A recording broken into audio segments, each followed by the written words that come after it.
नमस्कार, मैं हूं अंशिका और आप सभी का स्वागत करती हूं हमारे इस खास कार्यक्रम में।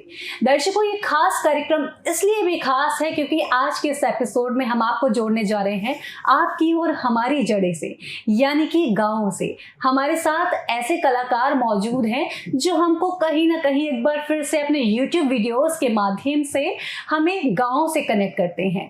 अब हमारे स्टूडियो में मौजूद हैं एक कलाकार, या मैं कहूँ दो कलाकार, या मैं तीन भी कह सकती हूँ।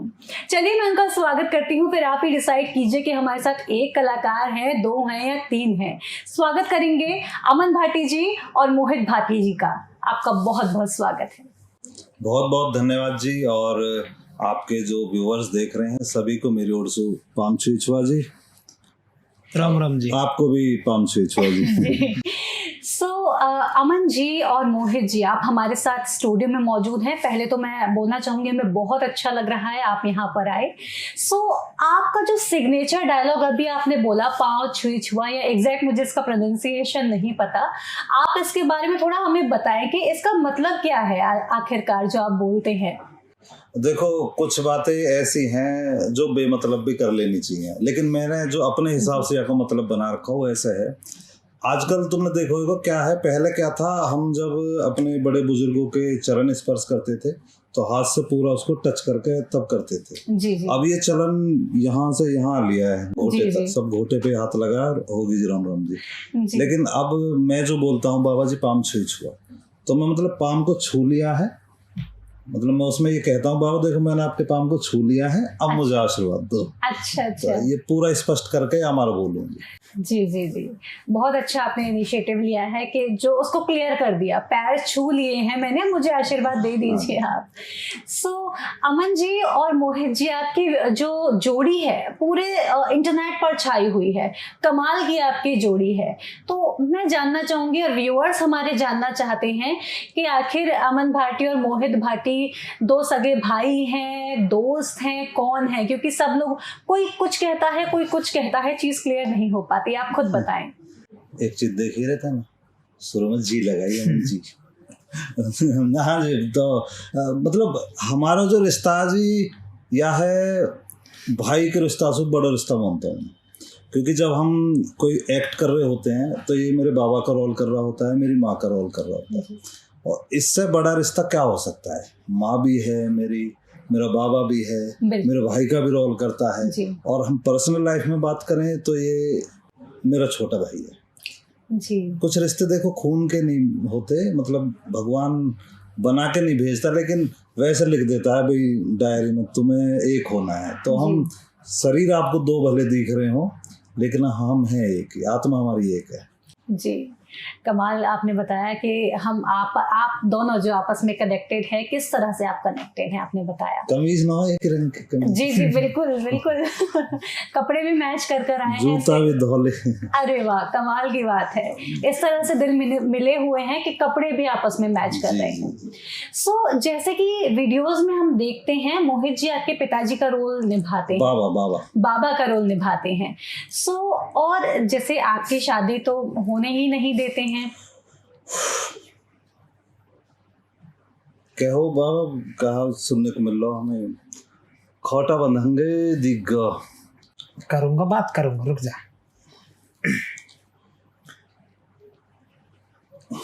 रुक जा, इतनी जल्दी मत न कर। मैडम जी, मैं तुमसे एक दो सवाल पर्सनली पूछना चाहूंगा। जी जी, पूछिए। तुम्हारा ब्याह होगा कोई?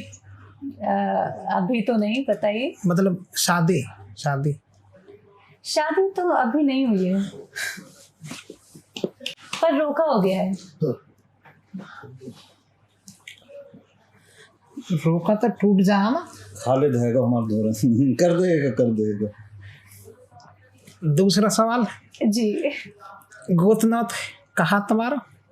ना मिले मन पता कटवा लिया, ना मिले, बाद में पूछेंगे तो ठीक है। तीसरा सवाल डायरेक्ट करो तुम।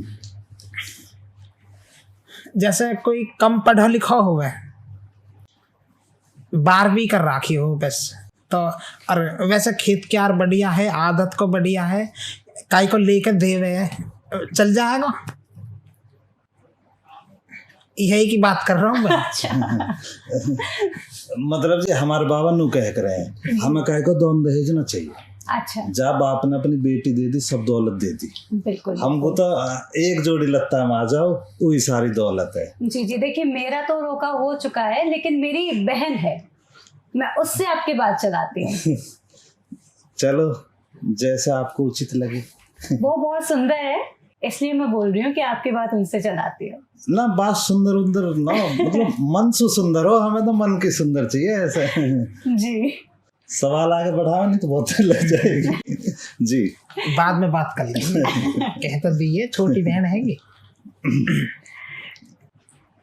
तो अमन जी और मोहित जी, मैं आप दोनों से एक सवाल और पूछना चाहूंगी कि जो आपकी जो जर्नी है, जो YouTube वीडियोस बनाने की आपकी जर्नी है, वो कब शुरू हुई, कैसे शुरू हुई, क्या आपने सोचा था कि हमें YouTube वीडियोस बनानी है, क्यों बनानी है? देखिए जी, गांव देहात में क्या होता है, लगभग 90% लड़के बचपन से ये सोचने लग जाते हैं कि भाई मुंबई जाना है, हीरो बनना है, क्योंकि वो चकाचौंध वाली दुनिया ऐसी है, सबको लगता है हमें बनना है। तो हम भी उससे बच नहीं पाए, हमने भी सोचा हम भी हीरो बनेंगे।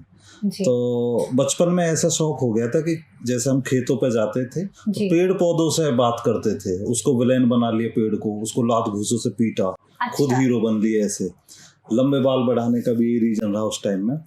तो लेकिन घर की परिस्थिति ऐसी नहीं थी कि भाई हम मुंबई जाएं, ऐसा करें। इतनी समझ भी थी कि वहाँ जाके बस बर्बाद होना है, और बर्बाद होते भी क्या, हम पे ऐसा कुछ था नहीं। एक ही कमरा था, उसी में सब कुछ चल रहा था, घर की परिस्थिति वैसी थी नहीं। फिर 12th के बाद मैंने सीधे जॉब कर ली और कहीं ना कहीं अपने सपनों को बांध के गठरी में रख दिया। लेकिन जब घर की परिस्थिति सुधरी, जो मेरे बड़े भाई हैं, मनोज नाम है बड़े भैया का, हम 3 भाई हैं, तो सबसे पहले मैंने जॉब की थी। लेकिन जब भैया ने स्टार्ट किया तो उन्होंने एक बार मुझे ये बोला था कि मैं अब कमाने लग गया हूँ, और अगर तुम्हारा ऐसा कोई सपना है जिसे तुम जीना चाहते हो तो मैं संभाल लूँगा, तुम जी लेना। लेकिन मेरी नौकरी इतनी बढ़िया थी, मैं कंपनी में प्रोडक्शन मैनेजर बन गया था। लेकिन वो मेरे सपने, जो मुझे एक्चुअली पहले लिखने का शौक था कि कुछ नई नई चीज़ें लिखूं, तो कुछ जो ये बनाते हैं मूवी वगैरह, देहाती मूवी बना रहे थे लोग, उन्हें मैंने अपने कॉन्सेप्ट दिए भी कि आप ये बना लो। लेकिन वो लोग क्या बोलते थे कि जी अगर आपको ये बनवाना है, आपकी कहानी अच्छी है, लेकिन आप पैसा इसमें खुद लगाओ। हालांकि उस समय इतना सामर्थ्य था कि मैं पैसा लगा देता, लेकिन फिर कई लोगों से राय ली तो यही बोला कि यार ये पैसे फिर आप भूल जाओ, बस पैसा लग गया, यहाँ यही चल रहा है। फिर जॉब करते रहे 2018 में यूट्यूब अपने चरम पे आ गया था, तो मैंने कुछ सोचा यार जॉब के साथ साथ अपने सपने को चलो इस माध्यम से जी लें। तो मैंने ऐसे ही मजाक मजाक में यूट्यूब चैनल बना लिया। यूट्यूब पे ही सीख के कैसे वीडियो शूट हो, कैसे एडिट हो, वो सब सीख के। तो एक त्यौहार आता है तीज, गाँव में आप तो जानते होंगे। तीज के त्यौहार पे पहले क्या था, गाँव के लड़के गाँव से थोड़ा दूर कुश्ती करने, कबड्डी खेलने ऐसे जाते थे, तो वहीं अपने 4-5 लड़के इकट्ठे किए। मैंने कहा तुम्हें समोसा खिलवाऊंगा, कहानी पहले से ही बना रखी थी। पहला शूट मैंने तब किया था 2018 में, और वीडियो आई थी, बढ़िया लोगों ने उसे प्यार दिया। फिर जॉब के साथ चलते चलते 2020 के लास्ट में, यानी दिसंबर में, 2021 के स्टार्टिंग में मैंने जॉब छोड़ दी। फिर मैं इसी में लग गया, मन लगा के ठीक से। फिर मेरी मोहित से मुलाकात हो गई, तो मतलब परिवार बढ़ता चला गया अपना। मुझे भी नहीं पता था कि एक दिन मुझे ऐसे आपके साथ बैठने का मौका मिल जाएगा और इस तरह मैं टीवी में भी दिखूंगा। तो ये ऐसे ही चल गया, मतलब शौक में शुरू किया था, लेकिन अब इसको हमने अपना वो बना लिया है एम कि भाई हम इसमें कुछ करेंगे, जरूर बड़ा करेंगे। जी। तो मेरा आपसे ये प्रश्न था कि जैसे कि जब जितने भी मैंने आपका यूट्यूब चैनल देखा, जितने भी वीडियोस हैं, सारे टॉपिक बड़े अलग, बड़े इंटरेस्टिंग हैं, और जिनको देखते जाओ, एक बार अगर आपने एक बार प्ले कर दिया तो फिर आप बंद नहीं कर सकते जब तक वो ख़त्म नहीं हो जाती। इतना इंटरेस्टिंग है वो वीडियो, हमें बांध कर रखती हैं। तो ये इतनी इंटरेस्टिंग टॉपिक्स कौन सोचता है, इनकी स्क्रिप्टिंग कौन करता है? देखिए जी, इसका सारा क्रेडिट तो मैं उस पब्लिक को दूंगा जो हमें इतना प्यार देती है, सपोर्ट करती है। जब लोग कमेंट करते हैं, हमारी आदत है कि हम हर वीडियो के पूरे कमेंट पढ़ते हैं। मैं मैक्सिमम सारे कमेंट पढ़ लेता हूँ, और उसी से प्रेरणा मिलती है कि कुछ अलग करने की, क्योंकि लोग जब तारीफ करते हैं तो हमारी तो एनर्जी वहीं से आती है। ऊर्जा का स्रोत पब्लिक है जी। तो ये लिखने का कार्य मैं ही करता हूँ, सोचना भी मैं ही करता हूँ, मतलब अभी सब कुछ मैं खुद कर रहा हूँ जी जी और मैं इससे बड़ा मतलब संतुष्ट होता हूँ। जब खुद से करता हूँ तो संतुष्ट रहता हूँ कि यार जो मैंने दिमाग में सोचा था वो मैं पेश कर पाया। जी ये है। बाकी वीडियो इंटरेस्टिंग पब्लिक को इसलिए लग जाती है क्योंकि हम फैमिलियर कंटेंट रखते हैं, साफ सुथरा रखते हैं, जो धरातल की सच्चाई है वो जी दिखाते जी हैं। जी बिल्कुल बिल्कुल, बहुत सब लोग रिलेट कर पाते हैं आपके कंटेंट के साथ में। सो इसके साथ मैं आपसे ये भी पूछना चाहूँगी कि आप अपने वीडियो में, जैसे आपने बताया स्क्रिप्टिंग आप खुद करते हैं, आइडियाज़ आप कमेंट्स वगैरह में देख करके खुद से आप ले लेते हैं वो आइडियाज़, तो आप एक्टिंग भी खुद ही करते हैं। तो आपने बताया था स्टार्टिंग में कि बचपन से थोड़ा सा शौक था कि एक्टिंग करें, लेकिन इस वीडियो में एक्टिंग करने की इंस्पिरेशन आपको कैसे मिली, कि क्या किसी और को देखकर आप इंस्पायर हुए थे? जब मैंने बीच में बताया था ना, मैंने स्क्रिप्ट काफी लोगों को दी थी, जी, तब जी। मेरे एक्टिंग में आने का कोई मन नहीं था जी। क्योंकि मेरी जॉब बढ़िया चल रही थी और घर में जो चीजें घर की जरूरत के लिए होती हैं वो कंप्लीट कर पा रहा था जॉब के माध्यम से। तो मेरा एक्टिंग का कोई शौक नहीं था, लेकिन मुझे ये था कि यार जो मैंने दिमाग में चीजें बनाई हैं इन्हें अगर मैं पेश नहीं कर पाया, भले ही किसी के माध्यम से हो जाए, तो बिल्कुल। मुझे संतुष्टि मिल जाती। लेकिन जब लोगों ने इस तरह से उसको नकार दिया कि नहीं अगर आप कराना है तो आप पैसे लगाइए, तो मैंने सोचा अगर पैसे ही लगाने तो इनके ऊपर क्यों लगाऊं। इतना कॉन्फिडेंस तो था अगर मैं एक्टिंग करने लगा तो मैं रियल हूँ वही दिख जाऊंगा कैमरा में। मैं मतलब एक्टिंग करने, आज भी मैं एक्टिंग नहीं करता हूँ, जो मैं जी। रियल हूँ वही दिखने की कोशिश करता हूँ। तो खुद को एक्टिंग में मैंने मतलब मैं खुद से इंस्पायर हो गया कि भाई तू खुद ही जो आ जा। जी जी मेरी आदत है, मैं ज्यादातर अपने आप से सवाल जवाब बातें मैं बहुत करता हूँ अपने। जी अगर मैं गलत भी हूँ तो खुद को खुद डांट भी लेता हूँ, अगर मैं कहीं अच्छा कुछ कर देता हूँ तो खुद को शाबाशी भी खुद ही दे देता हूँ। ये बहुत अच्छा काम है जो आप कर रहे हैं, क्योंकि कई बार ऐसा होता है ना कि हम लोग औरों पर डिपेंडेंट हो जाते हैं कि वो क्या सोच रहा है, उसको कैसा लगेगा। हम खुद को खुद के नज़रिए से नहीं देखते। एक बार खुद को खुद के नज़रिए से अगर हम देखना शुरू करें तो चीज़ें हमारे लिए और भी ज़्यादा क्लियर होने लगती हैं, ऐसा मेरा मानना है, ऐसा मुझे लगता है। तो जैसे कि आपने बताया कि आप खुद से करते हैं, अब आपकी टीम के बारे में जानना चाहूँगी कि स्टार्टिंग में कितनी टीम मेंबर्स थे और अब कितनी टीम हो चुकी है? देखो टीम तो अब तो बहुत लोग हैं, लगभग जी। 28-30 लोग हम बैठ जाते हैं जी। जो हमारे इस परिवार से जुड़े हुए हैं। बैक कैमरा, ऑन कैमरा, मतलब जो सब लोग हैं जो सपोर्टिंग भी हैं, उन सबको लगा के 30-32 लोग हैं।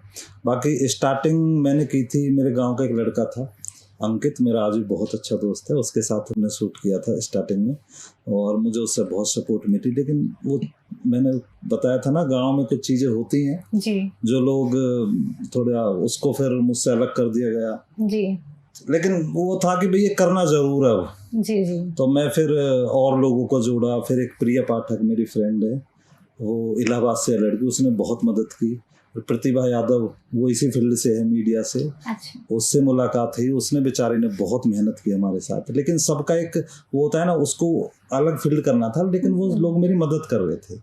तो जब उनकी कहीं जॉब हो गई, वो फिर अपना भी, अब देखो तो जी लॉकडाउन लग गया था बीच में, जी। वहाँ से फिर थोड़ा बिखराव हो गया, मैं वापस गांव में ही बैठ गया। तो फिर लॉकडाउन में मैंने ऐसे भी शूट किया है, खुद ही कैमरा लगा के, स्टैंड लगा के चालू करके आता था, फ्रेम बना के कि हाँ अब बैठ के करूँगा, फिर बैठ के वहाँ शूट कर दिया। फिर अंशु जो मेरी सिस्टर का किरदार करती है वो मिल गई, फिर मोहित आ गया। तो ऐसे ही परिवार बनते बनते बनते अब काफ़ी लोग हैं। जी, कमाल की बात है। और जिस तरह से आपका परिवार बढ़ता जा रहा है, आशा है कि आगे और भी ज़्यादा एक्सपेंड होगा और हमें प्रॉपर मूवीज़ आपकी टेलीविजन्स पर देखने को मिलेंगी, सिनेमा हॉल्स में देखने को मिलेंगी। जी, तो इसके साथ ही अमन जी, आपसे अब ये जानना चाहूँगी, आपने कोविड का जिक्र किया कि कोविड का टाइम आ गया था, बड़ा चैलेंजिंग टाइम था हम सभी के लिए। जी, जी, जी। तो अमन भाटी के लिए जो हम चैनल की बात करें, यूट्यूब की बात करें, उस टाइम पर बहुत सारे चैनल सक्रिय हो गए थे, बहुत सारे चैनल्स ने वहाँ से ही ग्रो करना शुरू किया। तो आपके चैनल के लिए वहाँ पर क्या रहा, किस तरह से आपको वहाँ पर कैसा स्कोप देखने को मिला? लॉकडाउन से बहुत बेनिफिट मिला मुझे जी हालांकि देखो, वो गंदी यादें हैं, हर शाम को जो आपको ऐसी न्यूज़ देखने को मिला जितने लोग, तो दिमाग अपसेट होता था। लेकिन मैंने खुद को बिजी कर लिया था यार, इसके बारे में मुझे भी हुआ था कोविड लेकिन मैंने उसको भी इग्नोर कर दिया था, ज़्यादा ध्यान नहीं दिया। तो चैलेंजिंग बहुत था, लेकिन उस वक्त में मैंने अपनी जो मेहनत थी जो मैं पहले करता था उसकी रफ्तार दुगनी तिगनी बढ़ाई और दिन रात काम किया, दिन भर शूट, रात को एडिटिंग, सोचना, मतलब मैं भिड़ गया था कि यार अब ऐसे में लोग जो घर में बैठे हैं उनके मनोरंजन के लिए इतना बनाओ कि उनका कम से कम मुझे ये सुकून रहे कि मैंने उनका ऐसे वक्त में मनोरंजन करवा दिया। जी, और पॉजिटिव चीजों के साथ में। हाँ जी, जहाँ पर नेगेटिविटी बहुत ज्यादा फैली हुई थी। नेगेटिविटी तो हम अपना फैमिलियर कंटेंट रखते हैं जी जी, और देखते हैं कि सोशल मैसेज लोगों तक पहुंच पाए, अच्छी चीजें लोगों को बता पाए। फैमिलियर कंटेंट है, ऐसा कंटेंट आपको हंसते हंसते लोटपोट तो कर देगा, बिल्कुल बिल्कुल, इस बात की भी गारंटी है। लेकिन इस बात की भी गारंटी है कि आप अगर आपका पूरा परिवार बैठा है, मम्मी पापा भाई बहन, तो किसी को भी उठ के जाने की जरूरत नहीं है, इतनी पारिवारिक कॉमेडी करते हैं। जी जी, बहुत अच्छी बात है क्योंकि आज के टाइम पे बहुत सारे चीजें ऐसी हैं कि फैमिली के साथ बैठकर नहीं देख पाते जी हैं। जी जी। तो इसी से संबंधित जो सवाल है मेरा मोहित जी से है कि आपका कोविड का टाइम कैसा बीता? जब कोविड के टाइम पर वो तो मेहनत कर रहे थे, अपना चैनल ग्रो कर रहे थे, जब आप उनसे नहीं मिले थे या मिल चुके थे, क्या था, किस तरह का आपका कोविड का वक्त बीता? नहीं, दरअसल जब कोविड लगा था तो मेरी एक दुकान थी, दुकान पे जाता था मैं, और जब कोविड लगा तो मेरी दुकान जो है वो रुक गई क्योंकि 2 या 3 महीने के लिए सब चीज़ ठप हो गई थी बिल्कुल। उसके बाद धीरे धीरे सब्जी खुलेंगी, दूध खुलेगा, मतलब ये चीज़ बटेंगी, दवाइयाँ, मेडिसिन्स धीरे धीरे ओपन हुई थी। तो 3-4 महीने तो बिल्कुल बंद थी। तो 3-4 महीने मैं घर था, उसके बाद धीरे धीरे दुकान पे जाना शुरू किया दोबारा से। उसी दौरान भाई से मुलाकात हुई थी मेरी कोविड के टाइम पे जी। तो फिर भाई से मुलाकात के बाद वीडियो में आना स्टार्ट कर दिया। जी, तो मोहित जी आप मुझे ये बताइए कि अमन जी असल ज़िंदगी में कैसे हैं? क्योंकि वीडियोस में तो हम देखते हैं बड़े चुलबुले शरारती जैसे हैं, असल ज़िंदगी में कैसे हैं? आपके साथ as a friend, as a भाई, वो किस तरह का, उनका नेचर कैसा है, कैसे बिहेव करते हैं? देखिए, डिफरेंट टाइप हैं। अगर मैं एक्ट की बात करूं, शूट करते हैं जब, तो एज ए गुरु है मेरे लिए और मतलब सिखाते हैं मुझे प्रॉपर। और ऑफ स्क्रीन बात करूं, मतलब जब शूट नहीं होता है तो केयर करते हैं, भाई की तरह, दोस्त की तरह समझाते हैं। मतलब आप कुछ भी कह सकते हैं पर वो है बढ़िया, मतलब। लेकिन जो दिखाई देते हैं ऑन स्क्रीन वीडियोस में उससे डिफरेंट है बिल्कुल। जी, तो आप ये कह सकते हैं कि जैसे ऑन स्क्रीन जितने चुलबुले हैं और ऑफ स्क्रीन उतने ही संवेदनशील और बहुत ज़्यादा समझदार हैं, इस तरह से हम कह सकते हैं। बिल्कुल कह सकते हैं। 200 रुपये फोन पे कर दे इतने ही पड़े आज।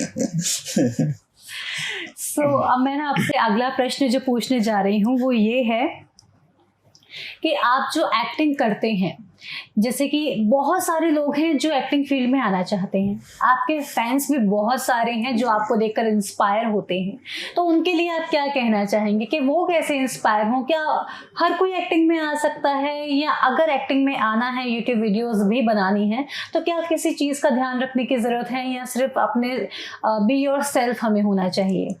देखिए, सबकी अलग अलग सोच है, लेकिन जो मेरा तजुर्बा है मैं उससे ये कहूँगा कि अपनी शर्म को तो उतार कर रख दो खुंटी पे, लेकिन संस्कारों के साथ हमेशा चलना। जी, संस्कार हैं तो आप स्ट्रॉन्ग हैं, लेकिन अगर इसमें आप शर्माएंगे तो शर्म से तो नहीं चलता। संस्कार साथ हैं आपके तो आप फिर आगे बढ़ सकते हैं। जी जी। मेरा अगला प्रश्न है मोहित जी से। मोहित जी, आपसे जानना चाहूँगी, जैसे कि थोड़ा पर्सनल सवाल ये हो सकता है, तो मैं जानना चाहूँगी जैसे कि शादी से रिलेटेड आपका कंटेंट वीडियो में है, लेकिन आपका पर्सनल ज़िंदगी में शादी से रिलेटेड जानना चाहूँगी कि क्या आपको कोई चैलेंजेस फेस करने पड़े?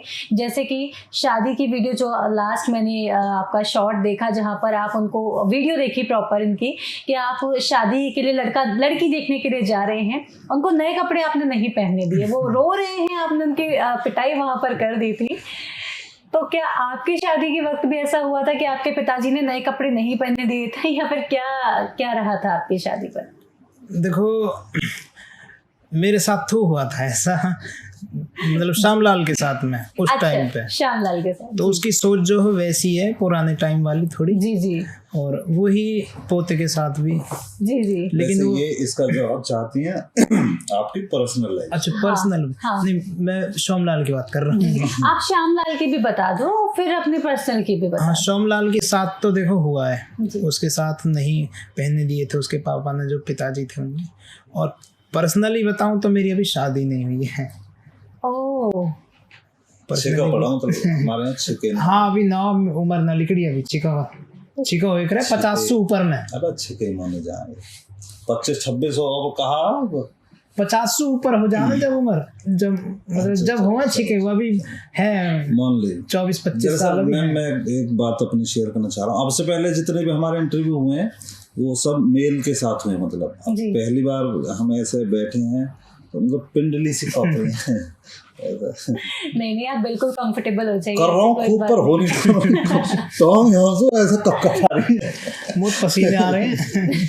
डर सा लगा वो थोड़ा सा। जी, तो मोहित जी आप अपने लिए, जैसा आपने बताया कि अभी आपकी शादी हुई नहीं है, तो आप कैसी लड़की चाहते हैं अपने लिए? आप हमारे टेलीविजन, हमारे टीवी चैनल के थ्रू आप लोगों को बता सकते हैं कि आपको कैसी लड़की चाहिए। और हो सकता है बहुत सारी लड़कियां आपकी दीवानी हों, और हो सकता है कि आपकी शादी के प्रस्ताव और ज़्यादा आने लगे, तो आप हमारे चैनल के थ्रू भी बता सकते हैं।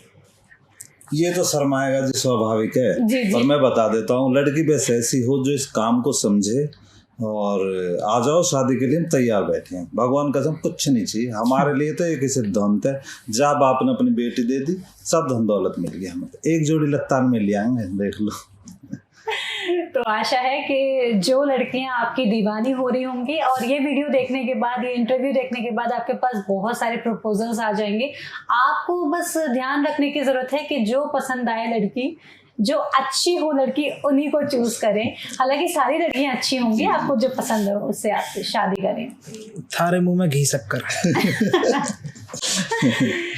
तो अमन जी, मैं आपसे अब ये जानना चाहूँगी, आज का आखिरी प्रश्न है ये कि आज आप बहुत सक्सेसफुल हैं, लेकिन जब आपने शुरू किया था तो वहाँ पर उतार चढ़ाव, जैसे आपने बताया, बहुत आए थे। तो आपको कब लगने लगा कि अब आप तरक्की की राह पर हैं, तरक्की आप करने लगे हैं? मैम, मेरे कुछ ऐसे लोग जो बहुत खास थे और मेरे बड़े करीबी थे, वो लोग मुझे गिराने के चक्कर में मेहनत और परिश्रम करने की बजाय मेरी पीठ पीछे मेरी बुराई और मेरे खिलाफ षड्यंत्र करने लगे, जब मुझे लगने लगा कि मैं तरक्की करने लगा हूँ। कह सकते हैं, एक कहावत है यही कि जब आपके पीठ पीछे लोग बोलने लगे तब आप समझने लगो कि आप तरक्की की राह पर हैं। तो वो आपने लाइव एग्जाम्पल अपनी लाइफ में देखा कि आपके जो करीबी हैं वो भी आपके अपोजिट जाने लगे और बुराई करने लगे, तो आपको लगने लगा कि हाँ, आप तरक्की की राह पर हैं। मैम देखिए, ये एक ऐसा कड़वा सच है, जैसे दवाई कड़वी होती है ना जी, लेकिन निगलने के बाद वो आराम करती है, बुखार को सही कर देती है। तो ये भी एक कड़वा सच है। जिन्हें हम अपना मानते हैं वो आपके एक ऐसे समय में आपका साथ छोड़ना चाहते हैं, आपको गिराना चाहते हैं, जब आप तरक्की की राह पे आगे बढ़ रहे होते हैं। तब आपके साथ ऐसी पब्लिक, ऐसे लोग होते हैं जिन्हें आप पर्सनली जानते भी नहीं हैं। तो ये सब ईश्वर का एक बनाया हुआ तरीका है और उससे होकर सबको गुजरना है। जी। बाकी मैं आपके मंच के माध्यम से ये ज़रूर कहना चाहता हूँ अपने उन करीबियों को जिन्हें मैं आज भी बहुत प्यार करता हूँ, उनसे आज भी उनका बहुत सम्मान करता हूँ। आप लोगों ने ही मुझे बनाया है।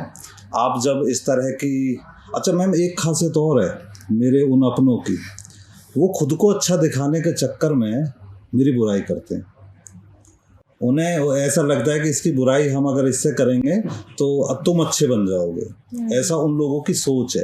लेकिन कहीं ना कहीं देखो, वो हमारे लिए कारगर साबित होते हैं। वो कड़वे जरूर हैं लेकिन दवाई की तरह हमें असर करते हैं। जब ऐसे लोग इकट्ठे हो जाते हैं तब हमें एक और मन में ही रहता है कि यार अब तो और मेहनत करो, और मेहनत करो। तो वही चीज़ मेरे मन में भी रहता है कि भाई अगर ये लोग मुझे गिराने में लगे हैं और मुझे ऐसे लोग जिन्हें मैं पर्सनली जानता भी नहीं उठाने में लगे हैं, तब तो मुझे दुगनी मेहनत करनी चाहिए। तो वहाँ से बड़ी प्रेरणा मिलती है उन लोगों से।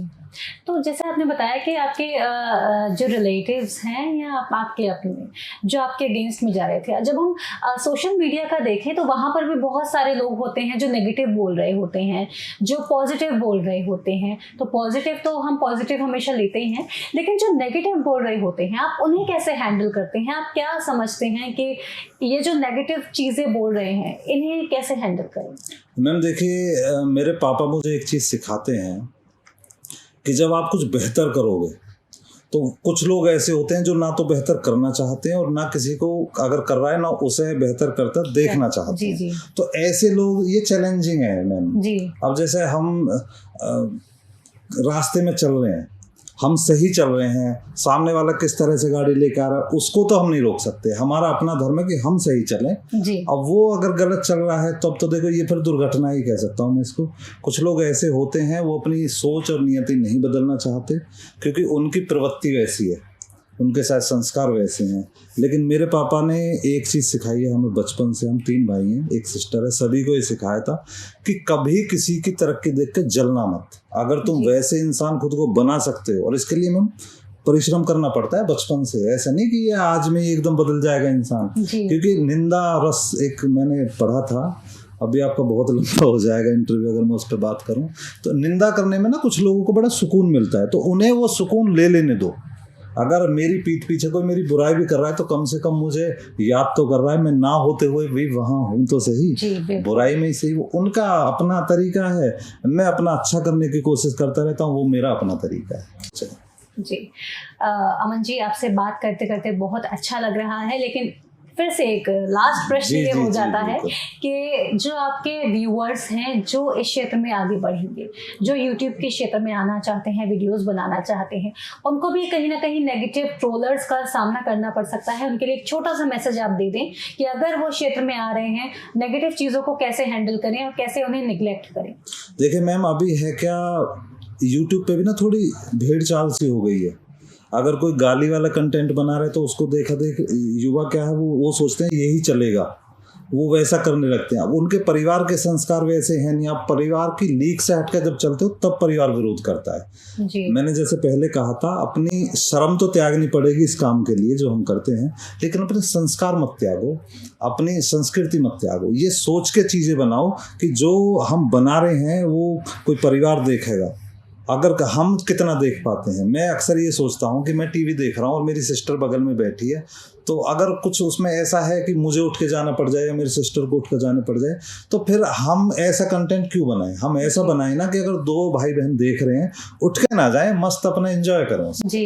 यही मेरा मैसेज है कि भाई बढ़िया चीज़ बनाओ। अच्छा, ये कैमरा है ना, बढ़िया चीज़ बनाओ और ऐसी बनाओ जो एक सोशल मैसेज भी जाए और मतलब नेगेटिव ना हो, सकारात्मक चीज़ों की तरफ जब तुम भागोगे तो आपके जो परिणाम है वो भी सकारात्मक ही आएंगे। बहुत बहुत धन्यवाद अमन जी, आपसे बात करके बहुत अच्छा लगा। आपने जो मैसेजेस हमें दिए, हमारे व्यूअर्स को दिए हैं, आशा है कि सब लोग इस चीज़ को समझें और आपके कंटेंट को देखें, और आशा है कि इस एपिसोड से बहुत सारी लर्निंग सभी को मिलेंगी। आपका भी बहुत बहुत धन्यवाद यहाँ आने के लिए, बहुत बहुत धन्यवाद आपको जी। फिर से सभी को राम राम जी, पाम छुआ मैम, आपको भी पाम छुआ। तो दर्शकों, इसी के साथ आज के इस एपिसोड में हम यहीं रुक रहे हैं, लेकिन फिर हाजिर होंगे एक और एपिसोड के साथ, एक और मज़ेदार वीडियो के साथ। तब तक के लिए मुझे दीजिए आज्ञा। नमस्कार।